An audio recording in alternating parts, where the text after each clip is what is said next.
Hi everyone, welcome to a guide for TGPSC exams. Previous వీడియోలో మనం Telangana moment phase 1లో భాగంగా 5th chapter అయినటువంటి ఆంధ్రప్రదేశ్ ఆవిర్భావం గురించి 19 బిట్స్ దాకా డిస్కస్ చేసామండి. ఈ వీడియోలో మనం 20 బిట్ నుంచి డిస్కస్ చేస్తాం. సో 20 బిట్ వచ్చేసరికి మనకి 1955 డిసెంబర్ 3న, సో ఇది 1955లో అండి. డిసెంబర్ 3న హైదరాబాద్ రాష్ట్ర అసెంబ్లీలో మనకు ఒక విశాలాంధ్రతో కలవద్దా అనే టాపిక్ మీద చర్చ జరిగిందండి. సో ఆ చర్చలో భాగంగా మనకి ఓటింగ్ జరిగింది. సో ఆ ఓటింగ్ ఎలా జరిగింది, ఎంతమంది విశాలాంధ్రకు సపోర్ట్ చేశారు, ఎంతమంది తెలంగాణ వాదానికి సపోర్ట్ చేశారు, ఎంతమంది తటస్థంగా ఉన్నారు అనేది ఇంపార్టెంట్. సో మనకి ఇంతకుముందు ప్రీవియస్ వీడియోలో మనము ఆంధ్ర రాష్ట్ర అసెంబ్లీలో జరిగిన విషయాల గురించి డిస్కస్ చేసామండి. మరి సేమ్ అదే విశాలాంధ్రతో కలవాలంటే ఇద్దరు ఒపీనియన్ తీసుకోవాలి కదండి. అంటే హైదరాబాద్ రాష్ట్ర అసెంబ్లీ ఒపీనియన్ కావాలి, మనకి ఆంధ్ర రాష్ట్ర అసెంబ్లీ ఒపీనియన్ కూడా కావాలి. సో మనం ప్రీవియస్ వీడియోలో ఆంధ్ర రాష్ట్ర అసెంబ్లీ యొక్క ఒపీనియన్ తెలుసుకున్నాము. వాళ్ళు ఏమని విశాలాంధ్రకు సపోర్ట్ చేస్తూ తీర్మానం ప్రవేశపెట్టారు అనే విషయాన్ని తెలుసుకున్నాము.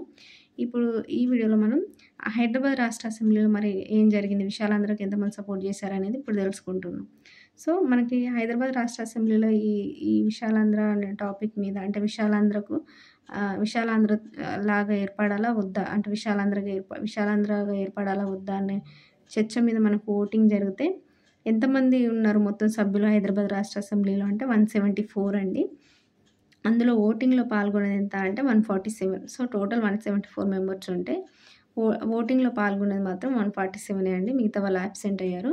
సో ఈ 147 మెంబర్స్లో ఎంతమంది విశాలాంధ్రకు సపోర్ట్ చేశారంటే 103 అండి. మరి తెలంగాణ రాష్ట్ర ఏర్పాటును సపోర్ట్ చేసింది 29 మెంబర్స్. తటస్థంగా అంటే ఇటు విశాలాంధ్రకు సపోర్ట్ చేయకుండా, ఇటు తెలంగాణకి సపోర్ట్ చేయకుండా తటస్థంగా ఉన్నది ఎవరు అంటే ఎంతమంది అంటే 15 మెంబర్స్ అండి. సో 147లో మెజారిటీ మనకి విశాలాంధ్రని సపోర్ట్ చేస్తూ ఓటింగ్ జరిగింది. సో 147లో ఎంతమంది విశాలాంధ్రని సపోర్ట్ చేశారండి, 103 మెంబర్స్. తెలంగాణని సపోర్ట్ చేస్తూ, అంటే తెలంగాణ రాష్ట్రంగా ఏర్పడాలి, విశాలాంధ్రతో అవసరం లేదు, మనకి ఆంధ్ర రాష్ట్ర ప్రజలతో కలిసి విశాలాంధ్ర ఏర్పాటు అవసరం లేదు, తెలంగాణ రాష్ట్రమే కావాలని ఎంతమంది కోరుకున్నారు అంటే 29 మెంబర్స్ అండి. 29 ఓట్స్ పడ్డాయి. అసలు విశాలాంధ్రకు ఒప్పుకోకుండా, ఇటు తెలంగాణ రాష్ట్రానికి ఒప్పుకోకుండా తటస్థంగా ఉన్నది ఎంతమంది అంటే 15 మెంబర్స్ అండి. సో ఎంతమంది ఉన్నారు, ఎంతమంది ఓట్ చేశారు, ఓట్ చేసిన వాళ్ళలో ఎంతమంది దేనికి సపోర్ట్ చేశారు అనేది గుర్తుంచుకోవాలి. ఏ డేట్ అండి, 1955 డిసెంబర్ 3న. సో ఇక్కడ మనం గుర్తుంచుకోవాల్సింది ఏంటంటే 95 తెలంగాణ ఎమ్మెల్యేలు. సో మనకు మొత్తం హైదరాబాద్ రాష్ట్ర అసెంబ్లీలో మొత్తం 174 అనుకున్నాం కదండి మెంబర్స్ సీట్లు. సో ఈ 174లో తెలంగాణ ఎమ్మెల్యేలు ఎంతమంది అంటే 95 మంది అండి. ఈ 174 ఎమ్మెల్యేలలో తెలంగాణ ఎమ్మెల్యేలు 95 మంది. మీకు డౌట్ రావచ్చు, అదేంటి హైదరాబాద్ రాష్ట్ర అసెంబ్లీ అంటే 174 మంది తెలంగాణ వాళ్ళు కాదా అని. కాదండి, మనం ఆల్రెడీ నేను మళ్ళీ చెప్తున్నా, హైదరాబాద్ రాష్ట్ర అసెంబ్లీ అంటే మనకు 3 ప్రాంతాల ఎమ్మెల్యేలు ఉన్నారు అని. మరాఠా ప్రాంతం, తెలంగాణ ప్రాంతం, కన్నడ ప్రాంతం. సో మిగతా వాళ్ళు మరాఠా, కన్నడ ప్రాంతం వాళ్ళు ఈ 174లో 95 మంది మాత్రం తెలంగాణ ప్రాంత ఎమ్మెల్యేలు అని ఇక్కడ మనం గుర్తుంచుకోవాలి. సో ఈ 95 తెలంగాణ ఎమ్మెల్యేలలో ఎంతమంది విశాలాంధ్రకు మద్దతు ఇచ్చారు అంటే 59 మంది అండి. సో ఇక్కడ మీరు గుర్తుంచుకోవాల్సింది ఏంటంటే వీళ్ళు తెలంగాణ ఎమ్మెల్యేలే అంటే తెలంగాణ ప్రాంతానికి చెందిన వాళ్ళు అయినప్పటికీ కూడా వీళ్ళు తెలంగాణ రాష్ట్రాన్ని ఒప్పుకోకుండా, అంటే తెలంగాణ రాష్ట్రం కావాలి మాకు, ప్రత్యేక తెలంగాణ రాష్ట్రం కావాలని అని కోరుకోకుండా విశాలాంధ్రకు మద్దతు ఇచ్చారు వీరు అనేది ఇక్కడ గుర్తుంచుకోవాలి. ఎంతమంది ఇచ్చారండి, 59 మంది ఇచ్చారు. 95లో 59 మంది అంటే మెజారిటీ మనకి విశాలాంధ్రకే సపోర్ట్ చేశారు. ఆంధ్ర రాష్ట్రంతో కలిసి విశాలాంధ్ర ఏర్పాటు చేద్దామని చెప్పి 59 మంది సపోర్ట్ చేశారండి. అందుకే మనకి ఇక్కడ ప్రత్యేకంగా తెలంగాణ ఎమ్మెల్యేలో ఎంతమంది విశాలాంధ్రకు సపోర్ట్ చేశారనేది ఇక్కడ ఇంపార్టెంట్ కాబట్టి చదువుకుంటున్నాం. నెక్స్ట్ బిట్ వచ్చేసరికి కాంగ్రెస్ జాతీయ అధ్యక్షుడైనటువంటి యుఎన్ దేబర్ అధ్యక్షతన ఏర్పడిన కమిటీలో సభ్యులు ఎవరు అంటే మొత్తం 3 ఉన్నారండి.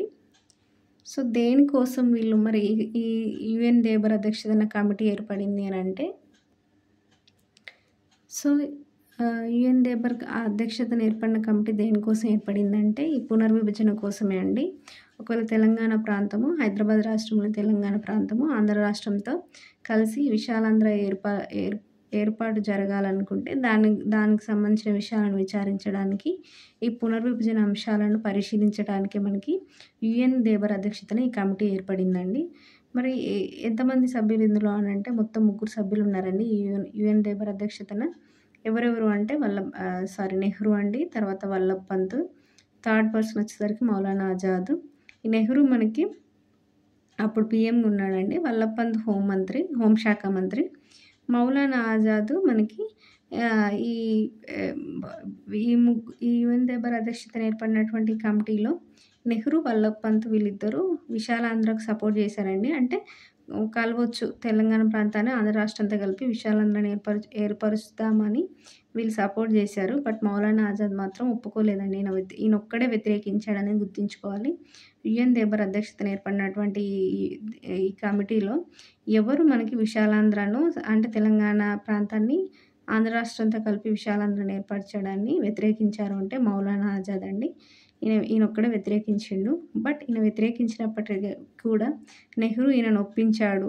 విశాలాంధ్రను ఏర్పరచడానికి ఈయనను ఒప్పించాడు నెహ్రూ అనేది గుర్తుంచుకోవాలి. సో ఈయనొక్కడే వ్యతిరేకించాడు. నెక్స్ట్ బిట్ వచ్చేసరికి పెద్ద మనుషుల ఒప్పందం గురించి చదువుతామండి. ఈ పెద్ద మనుషుల ఒప్పందం అనేది మనకి వల్లభ్ పంత్ అధ్యక్షతన జరిగింది. ఈ వల్లభ్ పంత్ ఎవరండి? మనకి హోంశాఖ మంత్రి కదా. సో హోంశాఖ మంత్రి అయిన వల్లభ్ పంత్ అధ్యక్షతన జరిగినటువంటి సమావేశంలో పెద్ద మనుషుల ఒప్పందం జరిగింది. ఎందుకు ఈ పెద్ద మనుషుల ఒప్పందం జరిగింది అని అంటే దీనికి బ్యాక్డ్రాప్ స్టోరీ. మనకి ఇప్పటిదాకా మనం డిస్కస్ చేసుకునే ఎత్తైతే కొంతమంది తెలంగాణ నాయకుల మనసులో కానీ, తెలంగాణ ప్రజల మనసులో కానీ కొన్ని నమ్మకాలు ఉన్నాయండి. అంటే ఇప్పుడు నెహ్రూ గారు వ్యాఖ్యానించినట్టు ఒక తెలంగాణ అమ్మాయికి తుంటరి ఆంధ్ర అబ్బాయినిచ్చి పెళ్లి చేస్తున్నారని పేర్కొన్నాడు అని చదువుకున్నాం కదా అండి. అలా పేర్కొన్నారని. సో అలాగా ఇప్పుడు మేము అంటే ఎడ్యుకేషనల్ వాళ్ళు మనకంటే ఫార్వర్డ్, ఆంధ్ర ప్రాంతం వాళ్ళు, అదేవిధంగా సోషల్లీ ఫార్వర్డ్, ఎకనామికల్లీ కూడా ఫార్వర్డ్గానే ఉన్నారు వాళ్ళు. సో ఇట్లా వాళ్ళు అన్నిట్లో ఫార్వర్డ్గా ఉండడం వల్ల మనని ఇంకా మోసం చేస్తారేమో, అంటే ఇంకెక్కువ వివక్షతకు గురవుతామేమో, సమన్యాయం జరగదేమో అన్న ఈ నమ్మకాలు ఉన్నాయండి తెలంగాణ నాయకుల మనసులలో కానీ, లేదా తెలంగాణ ప్రజల మనసులో కానీ ఈ డౌట్స్ ఉన్నాయన్నమాట. సో ఈ డౌట్స్ని క్లియర్ చేయడం కోసమే, అంటే ఈ డౌట్స్ ఉండడం వల్ల వీళ్ళు విశాలాంధ్రగా ఏర్పడడానికి కొంచెం ఒప్పుకోలేదు కొంతమంది దాన్ని ఒప్పుకోలేదు. ఫర్ ఎగ్జాంపుల్ మనకి అప్పుడు ఉన్నటువంటి హైదరాబాద్ రాష్ట్ర ముఖ్యమంత్రి బూర్గుల రామకృష్ణారావు స్టార్టింగ్లో ఒప్పుకోలేదండి. తర్వాత మళ్ళీ కన్విన్స్ అయ్యి ఒకవేళ విశాలాంధ్ర ఏర్పడితే ఈయనకే ముఖ్యమంత్రి పదవి వస్తుందన్న ఆశతోటి ఆయన తర్వాత ఒప్పుకున్నాడు. ఫస్ట్ ఒప్పుకోలే కానీ తర్వాత ఒప్పుకున్నాడు. సో అట్లా సో మెనీ రీజన్స్ ఉన్నాయండి వీళ్ళు విశాలాంధ్రను ఒప్పుకోవడానికి, ఒప్పుకోకపోవడానికి. సో అట్లా ఏవైతే ఈ నమ్మకాలు ఉన్నాయో తెలంగాణ ప్రజల మనసులో ఏవైతే డౌట్స్ ఉన్నాయో ఆ డౌట్స్ని క్లియర్ చేస్తూ మేము కలవడం వల్ల మనం ఒక భాష ప్రాతిపదికన ఒకటైపోతాము. ఒకటైవడం వల్ల మనకి యూనిటీ ఉంటుంది అంతే తప్ప మీ ప్రాంతానికి మేము కలవడం వల్ల ఎటువంటి నష్టం జరగదు అని కొన్ని సేఫ్టీలు, కొన్ని గ్యారంటీలు కల్పిస్తూ మీ మనసులో ఉన్న డౌట్స్ని మేము క్లియర్ చేస్తాము. కావాలంటే దీన్ని మనం ఒక ఒప్పందంగా చేసుకుందాము, ఒక ఒప్పందంగా రాసుకుందాము, ఒక ఒప్పందం చేసుకొని ఆ ఒప్పందం ప్రకారము మనం కలిసిమెలిసి ఉందాము. మీ తెలంగాణ ప్రాంత ప్రజలు ప్లస్ మా ఆంధ్ర రాష్ట్ర ప్రజలు కలిసిమెలిసి ఉందాము ఒప్పందం ప్రకారము. ఈ ఒప్పందం వల్ల మీకే నష్టం జరగదు, మాకే నష్టం జరగదు. మనం ఐక్యమత్యంగా ఉందాం, కలిసిమెలిసి అభివృద్ధి చెందుదామని చెప్పి వీళ్ళు ఈ పెద్ద మనుషుల ఒప్పందం చేసుకున్నారండి. ఇది సో ఏంటంటే ఏదైతే ఈ ఆంధ్ర రాష్ట్ర ప్రజల చేతులు ఎక్కడ మేము మోసపోతామో, అన్యాయానికి గురవుతామో, మా హక్కులు మాకు దక్కవు అన్న డౌట్స్ ఏవైతే మనకి తెలంగాణ ప్రజల మనసుల్లో ఉన్నాయో, తెలంగాణ నాయకుల మనసులో ఉన్నాయో వాటిని క్లియర్ చేయడానికి పెద్ద మనుషుల ఒప్పందం అనేది జరిగింది. సో ఈ పెద్ద మనుషుల ఒప్పందం దేనికోసం అండి? తెలంగాణ ప్రాంత ప్రజలకి కొన్ని గ్యారంటీలు ఇస్తూ జరిగింది పెద్ద మనుషుల ఒప్పందం. సో ఎప్పుడు జరిగిందండి పెద్ద మనుషుల ఒప్పందం? 1956 ఫిబ్రవరి 20న జరిగింది. సో ఎందుకు జరిగింది ఒప్పందం అంటే మరి ఇప్పుడు విశాలాంధ్ర ఏర్పడాలంటే వీళ్ళు మిగతా వాళ్ళు కూడా అందరూ ఒప్పుకోవాలి కదండీ! సో, అందరిని ఒప్పియడం కోసం వీళ్ళు అప్పటి మంది ఒప్పుకున్నారు. ఎవరు ఆంధ్ర రాష్ట్ర నాయకులు. ఇక్కడ ఇదొక కన్నింగ్ ఐడియా అనేది ఇక్కడ ఇంప్లిమెంట్ అయిందండి. ఆంధ్ర రాష్ట్ర నాయకులు ఏం చేశారంటే వీళ్ళు ఈ ఒప్పందంలో పేర్కొన్నారు. మీకు ఇవి గ్యారంటీస్ ఇస్తాం. మీకు ఇవి రక్షణలు ఇస్తాము. తెలంగాణ ప్రాంత ప్రజలకి, తెలంగాణ ప్రాంతానికి మేము ఎటువంటి అన్యాయం చేయము అని చెప్పి అన్నారు. ఒప్పందం మట్టికి ఒప్పుకున్నారండి. బట్ ఆ ఒప్పందాన్ని ఎప్పుడు ఇంప్లిమెంట్ చేయలేదు. తర్వాత ఏదైతే తెలంగాణ మేధావులు లేదా తెలంగాణ ప్రజలు అనుకున్నారో అదే నిజమైంది. ఆ విధంగానే వాళ్ళు అన్యాయానికి, అక్రమాలకు గురైనారు. సో, వాళ్ళకి సమన్యాయం జరగలేదు. వాళ్ళకి దక్కాల్సిన హక్కులు వాళ్ళకి దక్కలేదు. సో, అది తర్వాత మనం ఇంకా డీటెయిల్‌గా చదువుకుంటాం ఏం జరిగింది అనేది. బట్ ఇక్కడ పెద్ద మనుషుల ఒప్పందం ఎందుకు జరిగింది అనంటే విశాలాంధ్ర ఏర్పాటు జరగాలంటే వీళ్ళకి కొన్ని గ్యారంటీలు, రక్షణలు కల్పించాలని చెప్పి పెద్ద మనుషుల ఒప్పందం చేసుకున్న తర్వాత మనకి తెలంగాణ ప్రాంతం ఆంధ్ర రాష్ట్రంతో కలిసింది. సో, కలిసినాకనే మనకి ఆంధ్రప్రదేశ్ రాష్ట్రం అనేది ఏర్పడింది 1956లో. సో, 1956 ఫిబ్రవరి 20న మనకి పెద్ద మనుషుల ఒప్పందం జరిగింది. వెరీ వెరీ ఇంపార్టెంట్ అండి. ఏ మంత్లో ఈ డేట్ అనేది చాలా ఇంపార్టెంట్ గుర్తుంచుకోవాలి. సో, ఎక్కడ జరిగింది మరి పెద్ద మనుషుల ఒప్పందం అంటే ఢిల్లీలోని హైదరాబాద్ హౌస్ అతిథి గృహంలో మనకి ఒప్పందం జరిగిందండి. ఈ ఒప్పందం ఏ సమావేశంలో ఎవరి అధ్యక్షతన జరిగింది అంటే వల్లభ్ పంత్, అప్పుడు ఉన్నటువంటి హోంశాఖ మంత్రి వల్లభ్ పంత్ అధ్యక్షతన జరిగితే మరి పెద్ద మనుషుల ఒప్పందం మీద ఒప్పందం అంటే ఏదో గాలికి జరిగేది కాదు కదండి.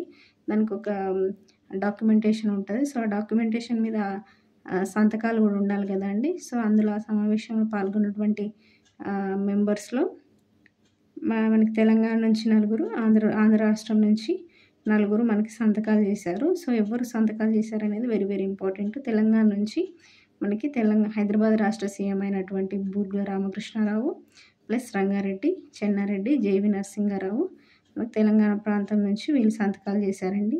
దేని మీద? పెద్ద మనుషుల ఒప్పందం మీద. సో, జేవి నరసింహారావు ఎవరు అంటే అప్పుడు హైదరాబాద్ కాంగ్రెస్ కమిటీ యొక్క అధ్యక్షుడండి. నెక్స్ట్ ఆంధ్ర ప్రాంతం నుంచి మరి ఎవరు ఆ 9 అంటే గోపాల్ రెడ్డి అండి, బెజవాడ గోపాల్ రెడ్డి. సో, ఆంధ్ర రాష్ట్ర సీఎం అయినటువంటి బెజవాడ గోపాల్ రెడ్డి, నీలం సంజీవరెడ్డి, గౌతులచ్చన్న, నెక్స్ట్ సత్యనారాయణ రాజు. ఈ గౌతులచ్చన్న కృషికాల లోక్పాటికి సంబంధించిన వ్యక్తి అండి. నెక్స్ట్ ఈ సత్యనారాయణ రాజు పిసిసి అధ్యక్షుడు. సో, వీళ్ళు మనకి హైదరాబాద్ రాష్ట్ర సీఎం ఉన్నాడు, ఆంధ్ర రాష్ట్ర సీఎం కూడా ఉన్నాడు.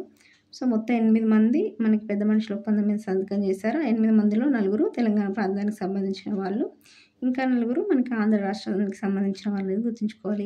ఏ డేట్న అండి మనకి పెద్ద మనుషుల ఒప్పందం జరిగింది? 1956 ఫిబ్రవరి 20న.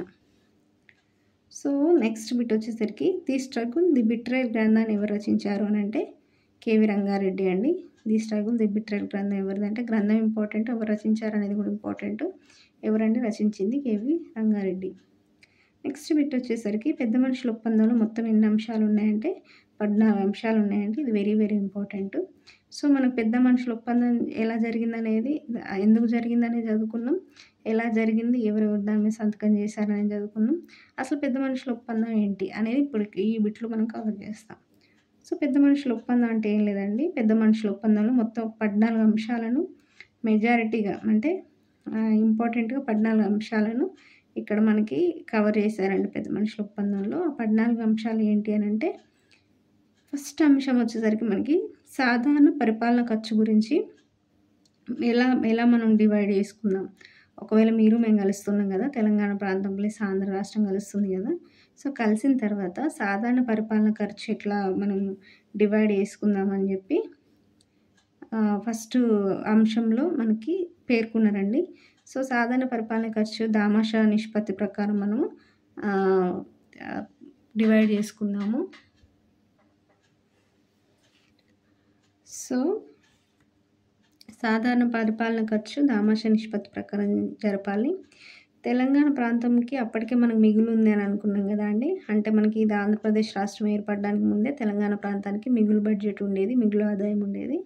సో, ఆ మిగులు ఆదాయం అనేది తెలంగాణ ప్రాంతానికే వాడాలి. ఏదైతే తెలంగాణ ప్రాంతం నుంచి తెలంగాణ ప్రాంతం నుంచి వచ్చే ఆదాయంలో ఏది మిగులు ఆదాయం ఉంటుందో ఆ మిగులు ఆదాయాన్ని తెలంగాణ ప్రాంతానికే వాడాలి. ఎప్పటిదాకా? ఒక 5 years దాకా. సో, ఒకవేళ 5 years తర్వాత మనకి శాసనసభలోని తెలంగాణ ప్రాంత ఎమ్మెల్యేలు పొడిగించమని ఒకవేళ కోరితే గనక ఎవరండి? తెలంగాణ ప్రాంత ఎమ్మెల్యేలు మళ్ళీ పొడిగించమని కోరితే గనక మరో 5 ఇయర్స్ దాకా కూడా తెలంగాణ ప్రాంత మిగులు ఆదాయం తెలంగాణ ప్రాంతానికే వాడొచ్చు అని చెప్పింది మనకి మొదటి అంశం అండి. సో ఈ మొదటి అంశంలో ఏమేమి కవర్ చేశారు? సాధారణ పరిపాలన ఖర్చు ఎలా ఉండాలి, దామాషా నిష్పత్తి ప్రకారం పంచుకోవాలి, అదేవిధంగా తెలంగాణ మిగులు అనేది తెలంగాణ ప్రాంతానికి ఎన్ని సంవత్సరాలు ఉండాలి, ఒకవేళ పొడిగించాలనుకుంటే మనకి తెలంగాణ ప్రాంత ఎమ్మెల్యేలు పొడిగించవచ్చు మరో 5 ఇయర్స్ అనేది ఫస్ట్ అంశంలో పేర్కొన్నారండి. మరి సెకండ్ అంశం ఏంటి? పెద్ద మనుషుల ఒప్పందంలోని సెకండ్ అంశం ఏంటి అంటే, శాసనసభలోని తెలంగాణ సభ్యులు ఒకవేళ మద్యపాన నిషేధం అమలు చేయాలి తెలంగాణ ప్రాంతంలో అని చెప్పి కోరుకున్నట్టయితే కనుక మద్యపానాన్ని నిషేధించవచ్చు తెలంగాణ ప్రాంతంలో అని చెప్పి రెండవ అంశంలో పేర్కొన్నారండి. సో ఎవరి నిర్ణయం ప్రకారం అండి? శాసనసభలోని తెలంగాణ సభ్యుల నిర్ణయం ప్రకారం. అంటే తెలంగాణ ప్రాంతంలో మద్యపాన నిషేధం చేయాలి అని అంటే ఎవరి నిర్ణయాన్ని ఇక్కడ మనం కన్సిడర్ చేస్తారు? తెలంగాణ సభ్యుల నిర్ణయాన్ని. సో మొత్తం శాసనసభ్యులది కాదు, శాసనసభలోని తెలంగాణ సభ్యుల నిర్ణయాన్ని ఎప్పటి వరకు నిషేధించాలి అనేది వాళ్ళ నిర్ణయం ప్రకారమే ఇక్కడ అమలు చేయాలి అని చెప్పి రెండవ అంశంలో పేర్కొన్నారండి. మరి మూడవ అంశం ఏంటి? పెద్ద మనుషుల ఒప్పందంలోని మూడవ అంశం ఏంటి అంటే, తెలంగాణ ప్రాంత విద్యా సౌకర్యాలు తెలంగాణ విద్యార్థులకే చెందాలి, లేకపోతే రాష్ట్రం మొత్తం ఉన్నటువంటి సాంకేతిక ప్లస్ అన్ని విద్యాలయాలలో 1/3 తెలంగాణ విద్యార్థులకు ఇవ్వాలి. ఈ రెండిట్లలో ఏది ఎక్కువ మేలు చేస్తే అది తెలంగాణ ప్రాంత ప్రజలకు అందించేలాగా చూడాలనేది థర్డ్ అంశం అండి.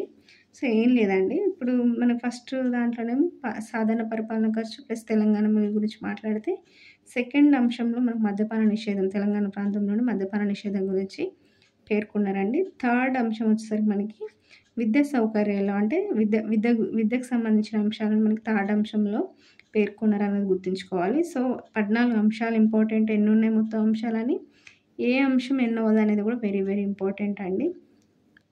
సో థర్డ్ అంశం వచ్చేసరికి మనకు దేనికి సంబంధించిందండి? విద్యకు సంబంధించి. సో ఈ విద్యకు సంబంధించిన ఈ అంశంలో పర్టికులర్గా మనకి ఏదైతే తెలంగాణ ప్రాంత విద్యా సౌకర్యాలు మనకి ఏవైతే ఉన్నాయో అప్పటికి మనకి తెలంగాణ ప్రాంతంలో ఉన్నటువంటి విద్యా సౌకర్యాలు తెలంగాణ విద్యార్థులకే చెందాలి. సో తెలంగాణ ప్రాంతంలో ఉన్నటువంటి విద్యా సౌకర్యాలు ఆంధ్ర ప్రాంత వారికి అది ఉండొద్దు, తెలంగాణ విద్యార్థులకే చెందాలి అది. లేకపోతే ఒకవేళ అలా కాకపోతే రాష్ట్రం మొత్తాన్ని చూసుకున్నట్టయితే అయితే కనుక రాష్ట్రం మొత్తంలో సాంకేతిక ప్లస్ అన్ని విద్యాలయాలలో 1/3 తెలంగాణ విద్యార్థులకు చెందేలాగా చూడాలి. ఒకటి అయితే తెలంగాణ ప్రాంతంలో ఉన్నటువంటి విద్యా సౌకర్యాలన్నీ తెలంగాణ ప్రజలు లేదా తెలంగాణ విద్యార్థులకి చెందాలి. అలా కాకూడదని అన్నప్పుడు రాష్ట్రం మొత్తం అన్ని సాంకేతిక అన్ని విద్యాలయాల్లో ఉన్నటువంటి సీట్లలో 1/3 తెలంగాణ విద్యార్థులకు చెందేలాగా చూడాలి. అంటే 3 వంతుల్లో 1 వంతు. సో ఈ రెండిట్లలో ఏది ఎక్కువ బెనిఫిట్ చేస్తే ఆ ఎక్కువ బెనిఫిట్ చేసేదాన్ని మనకి తెలంగాణ ప్రాంతానికి దాన్ని అందేలాగా చూడాలనేదే మనకి థర్డ్ అంశం అండి. సో థర్డ్ అంశం దేనికి సంబంధించి? విద్యకు సంబంధించి. నెక్స్ట్ ఫోర్త్ అంశం అండి. ఫోర్త్ అంశం అది వచ్చేసరికి ఉద్యోగాల తొలగింపు గురించి అండి. సో ఫోర్త్ అంశం దేనికి సంబంధించి? ఉద్యోగాల తొలగింపు కోసం. ఎందుకు తొలగింపు? ఉద్యోగాల తొలగింపు గురించి ఎందుకు ఈ అంశంలో ప్రత్యేకంగా ఒక అంశంగా తీసుకున్నారు దాన్ని అంటే, ఇప్పుడు 2 ప్రాంతాలు కలవడం వల్ల, అంటే ఆంధ్ర రాష్ట్రం ప్లస్ తెలంగాణ ప్రాంతం కలిసి ఒక రాష్ట్రంగా ఏర్పడడం వల్ల కొన్ని ఉద్యోగాలు తొలగించాల్సి వస్తుంది. సో కొన్ని కామన్ అయిపోతాయి కదండి కొన్ని పోస్టులు. సో కామన్ అయినప్పుడు ఆ కామన్ అయిన పోస్టులను తగ్గించాల్సి వస్తుంది. సో అట్లా తగ్గించినప్పుడు కొన్ని ఉద్యోగాలు తొలగించాల్సి వస్తుంది. కాబట్టి ఒకవేళ ఉద్యోగాలు తొలగించి వస్తే ఓన్లీ తెలంగాణ ఉద్యోగులను ఎక్కడ తీసేస్తారో అన్న బెనిఫిట్ ఆఫ్ డౌట్ తోటి వీళ్ళు ఒకవేళ ఉద్యోగాలు తొలగించాల్సి వస్తే జనాభా నిష్పత్తి ప్రకారం తొలగించాలి అని చెప్పి 4వ అంశంలో పేర్కొన్నారండి. ఫర్ ఎగ్జాంపుల్ మనకి తెలంగాణలో 40% ఉన్నారనుకోండి ప్రజలు, 40% ఉన్నారనుకుందాం. ఆంధ్ర రాష్ట్రంలో 60% ప్రజలు ఉన్నారనుకుందాం. ఒకవేళ ఉద్యోగాలు తొలగించాల్సి వస్తే, ఒక 100 ఉద్యోగాలు తొలగించి వస్తే 40 ఉద్యోగాలు తెలంగాణ ఉద్యోగులను తీసేయాలి.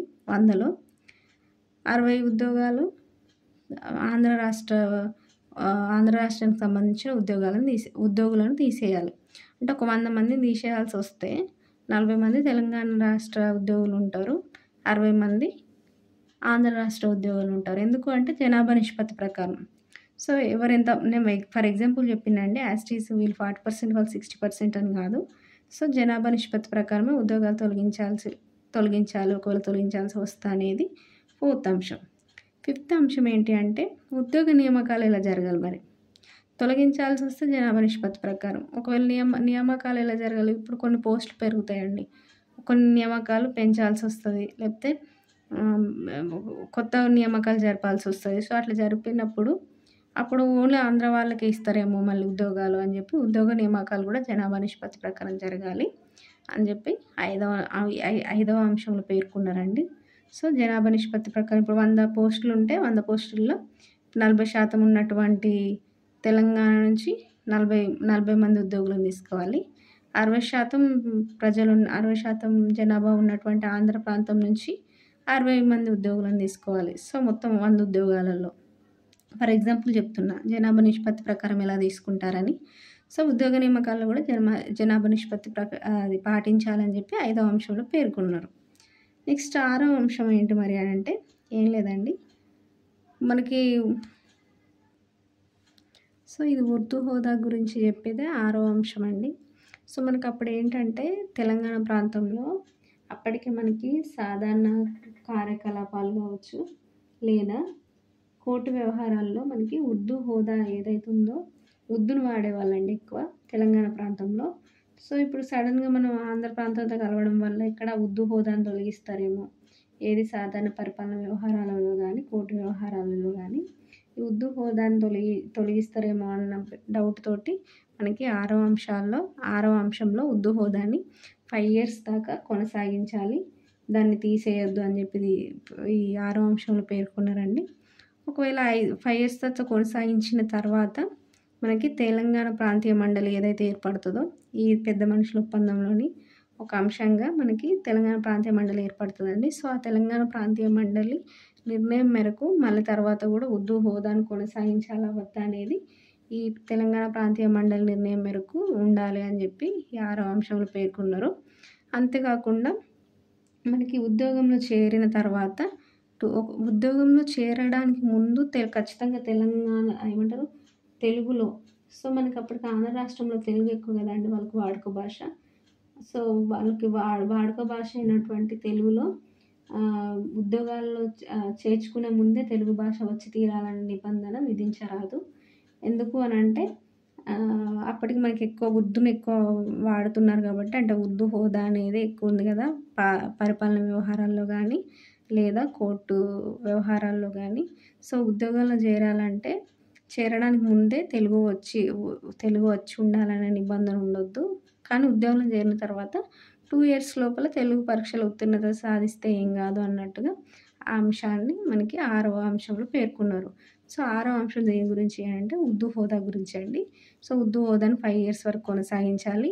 ఆ 5 ఇయర్స్ తర్వాత ఏం చేయాలనేది మనకి తెలంగాణ ప్రాంతీయ మండలి యొక్క నిర్ణయం మీద ఆధారపడి ఉంటుంది. అంతేకాకుండా మనకి తెలుగు భాష అనేది మస్ట్ అండ్ షుడ్ చేయొద్దు ఉద్యోగంలో చేరే ముందు. కానీ ఉద్యోగంలో చేరిన తర్వాత 2 ఇయర్స్ లోపల తెలుగు పరీక్షలో ఉత్తీర్ణత సాధించాలి అనేది మనకి 6వ అంశం. మరి 7వ అంశం దేనికి సంబంధించింది అని అంటే సో, 7వ అంశము ఇంపార్టెంట్ అండి. Very very important. ఎవరైతే తెలంగాణ ప్రాంతంలో 12 సంవత్సరాలు స్థిర నివాసం ఉంటారో 12 సంవత్సరాలు స్థిర నివాసం ఉన్న వారిని మాత్రమే స్థానికుడిగా గుర్తించాలనేది 7వ అంశం అండి.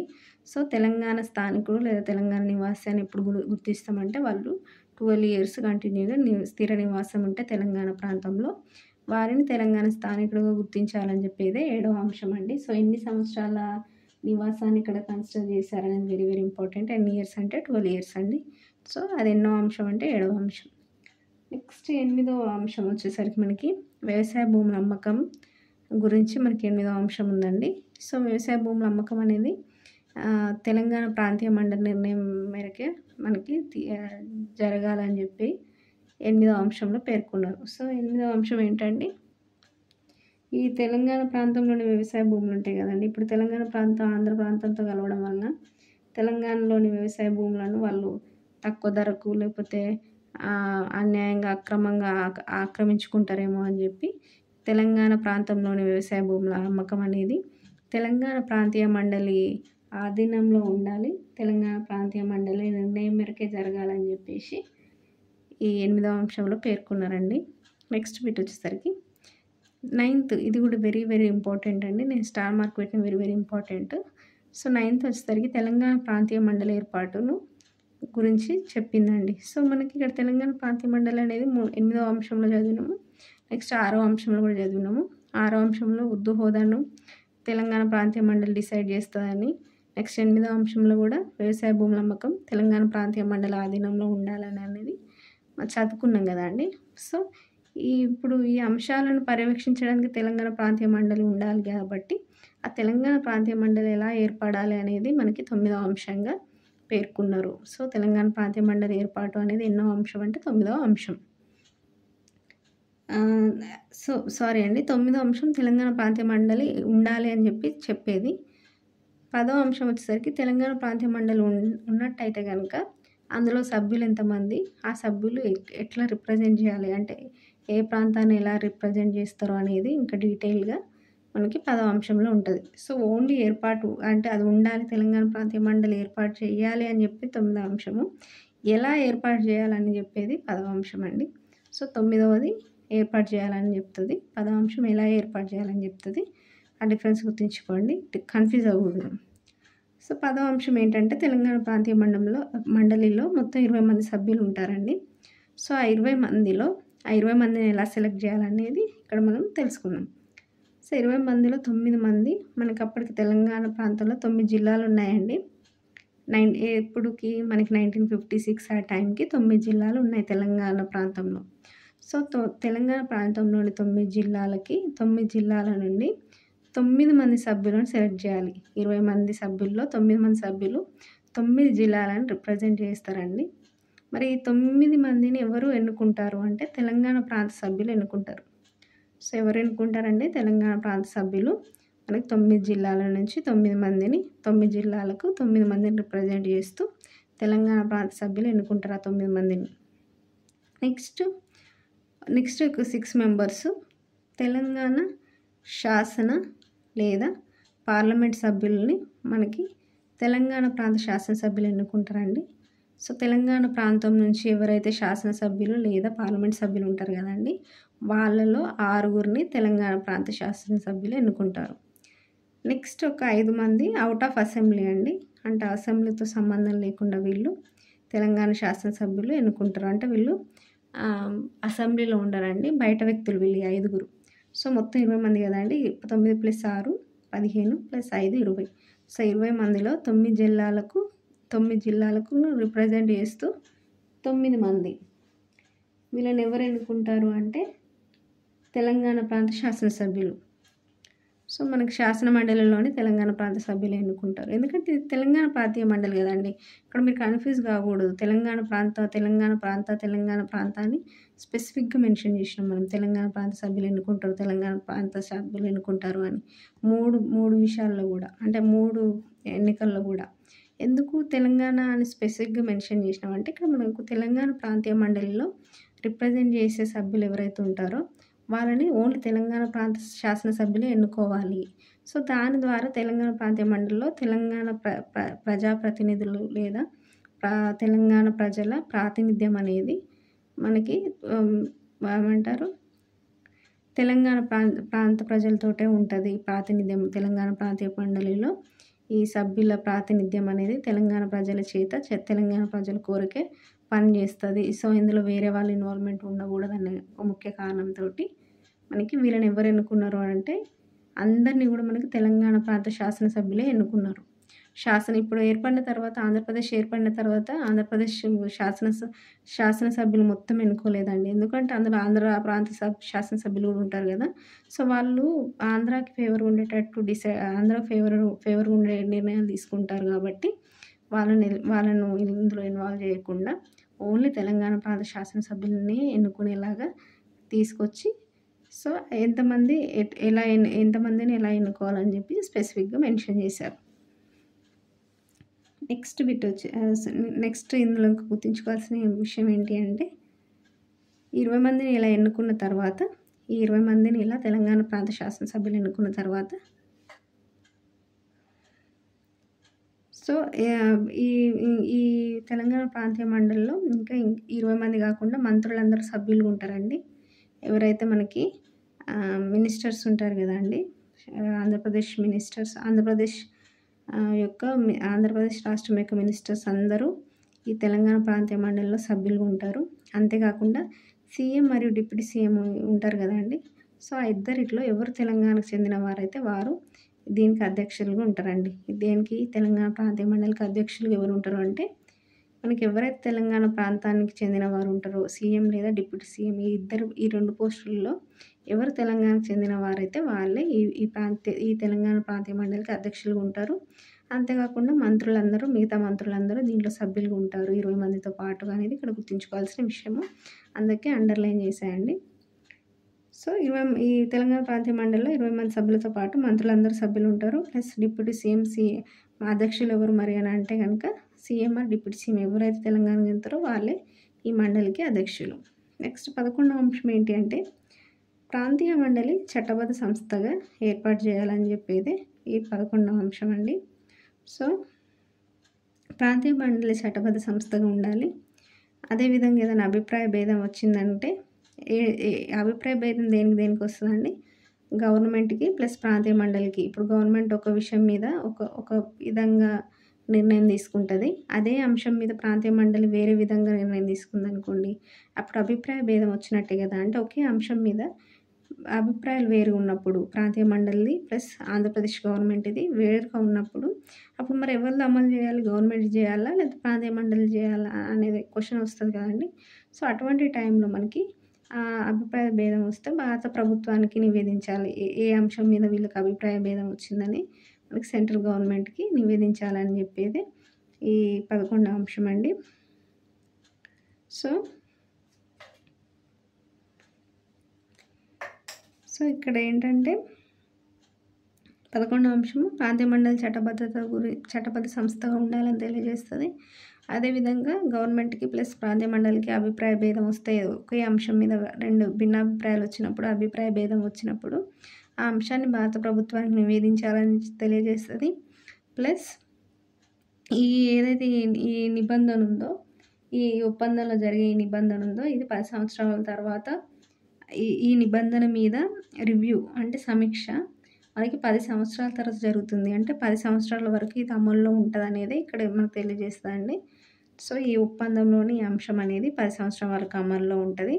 అన్లెస్ ఒకవేళ ఈ సభ్యులందరూ కలిసి ఎవరైతే ఈ ఒక ఒడంబడిక ద్వారా ఒక అంగీకారం ద్వారా ఈ ఒడంబడికను సవరిస్తే తప్ప అప్పటి వరకు అంటే 10 years వరకు ఈ ఒప్పందంలోని ఈ అంశం అమల్లో ఉంటుందని చెప్పేది ఈ 11వ అంశం.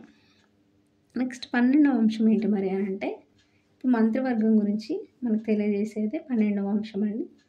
సో 12వ అంశం ఏం లేదండి, మంత్రివర్గంలో ఎంతమంది ఆంధ్రప్రదేశ్ నుంచి మంత్రులు ఎంతమంది ఉండాలి, తెలంగాణ ప్రాంతం నుంచి ఎంతమంది మంత్రులు ఉండాలి అని అంటే ఆంధ్రప్రదేశ్ నుంచి 60% ఉండాలండి, తెలంగాణ ప్రాంతం నుంచి 40%. అంటే ఫర్ ఎగ్జాంపుల్ ఒక 10 మంది మంత్రులు ఉన్నారంటే 10లో 6 60% కదండి. సో 6 మంది ఏపీ నుంచి ఉండాలి, 40% అంటే నలుగురు కాబట్టి నలుగురు తెలంగాణ ప్రాంతం నుంచి ఉండాలి.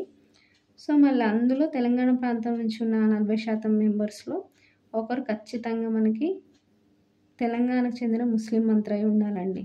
సో తెలంగాణ మంత్రుల్లో ఖచ్చితంగా ఒకరు తెలంగాణకు చెందిన ముస్లిం మంత్రి అయి ఉండాలనేదే ఇక్కడ మనకు 12వ అంశం. సో 12వ అంశం దేన్ని తెలియజేస్తుంది అంటే మంత్రివర్గ కూర్పును తెలియజేస్తుందండి. సో మంత్రివర్గంలో మనకి ఎంతమంది తెలంగాణ ప్రాంతం నుంచి ఉండాలి, ఎంతమంది ఆంధ్రప్రదేశ్ ప్రాంతం నుంచి ఉండాలి అంటే ఆంధ్ర ప్రాంతం నుంచి ఉండాలంటే 60% ఆంధ్ర ప్రాంతం నుంచి, 40% తెలంగాణ ప్రాంతం నుంచి ఉండాలి. ఈ తెలంగాణ ప్రాంతం నుంచి ఉన్నటువంటి 40%లో మళ్ళీ తెలంగాణ ప్రాంతానికి చెందిన ఒక ముస్లిం మంత్రి ఖచ్చితంగా ఉండాలి అనేది ఈ 12వ అంశం. 13వ అంశం ఏంటి అని అంటే CM are deputy CM Telangana నుంచి ఉండాలి ఖచ్చితంగా. అంటే సీఎం అన్న ఉండాలి తెలంగాణ ప్రాంతం నుంచి, ఒకవేళ సీఎం లేకపోయినట్టయితే డిప్యూటీ సీఎం అయినా సరే తెలంగాణ ప్రాంతానికి చెందిన వాడై ఉండాలి. ఏదో ఒక పదవి రెండిట్లలో ఏదో ఒక పదవి ఖచ్చితంగా తెలంగాణ ప్రాంతానికి చెందిన వారికి ఇవ్వాలి.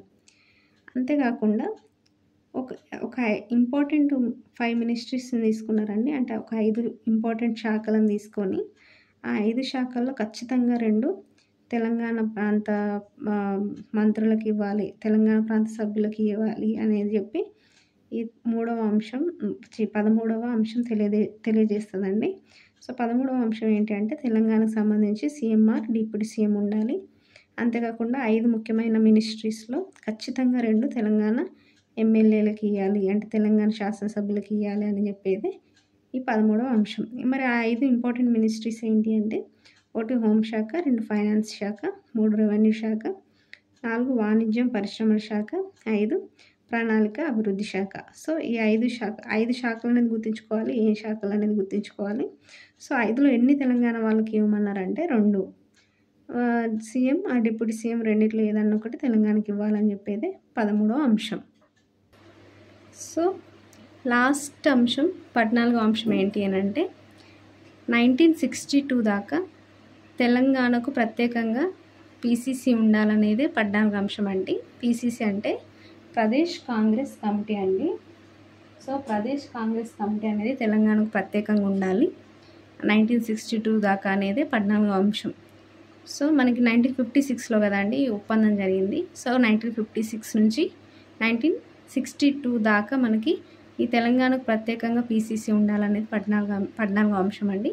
సో, ఇక్కడికి మనం ఈ చాప్టర్లో పెద్ద మనుషుల ఒప్పందంలోని 14 అంశాలని కూలంకషంగా డిస్కస్ చేసాం కదండి. సో, ఈ వీడియోని ఇక్కడ క్లోజ్ చేస్తున్నాను. నెక్స్ట్ బిట్స్ మనం నెక్స్ట్ వీడియోలో డిస్కస్ చేద్దాం. Thank you.